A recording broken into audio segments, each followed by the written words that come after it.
Hello teachers! Pagod na pagod talaga ako ngayon galing sa paaralan. Last day kasi ng Brigada Eskwela tapos may information na evaluation next week. So nagmamadali kaming magpintura ng aming mga wall sa classroom. And naghihintay ako na mayroong makatulong ng mga students or mga parents. Pero almost nang nagpapa-enroll ay nag-donate na lang ng cash. So wala talagang paint doon. Ako lang mag-isa. Pero yung priority areas lang naman ng classroom ko yung pininturahan ko. So pagkatapos naman ng school is nagmamadali akong umuwi sa bahay kasi mayroon akong 5:30 na klase. Suddenly, nag-cancel pala siya. Yun, gagawin natin lahat.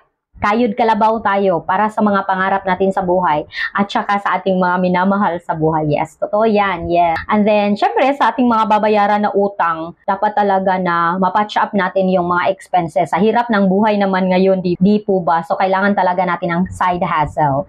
Malaking tulong po si 51 Talk sa akin. But if you find yourself, qualified kayo sa ibang mga ESL, wag na lang nating sobra-sobrang i-compare yung 51 Talk sa ibang mga ESL. Kasi hindi naman talaga natin alam ano rin yung mga scenario doon na ESL. But for me, since well-adjusted na ako kay 51 Talk, sometimes kasi hindi lang sa rate, it's also on the happiness. Yes, at saka kung saan ka palagay na ESL company. Huwag na lang natin palaging i-compare ito na company at sa doon na company. Pero depende pa rin yun sa inyo kung saan kayo talaga well-adjusted.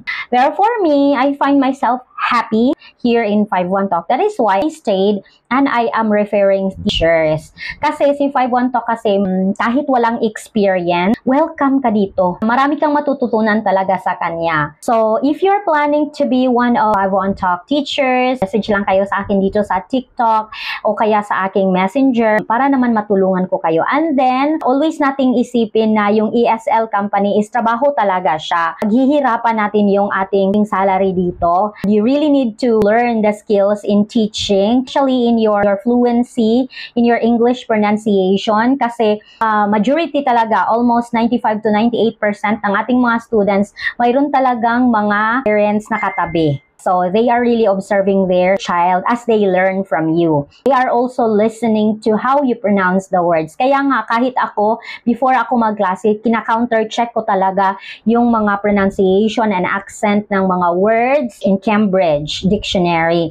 Or kaya, while I am teaching the child, mayroon akong naka-ready na dyan na dictionary para anytime na I am not sure, sasabihan ko naman yung estudyante, wait, I'm going to check on the proper pronunciation.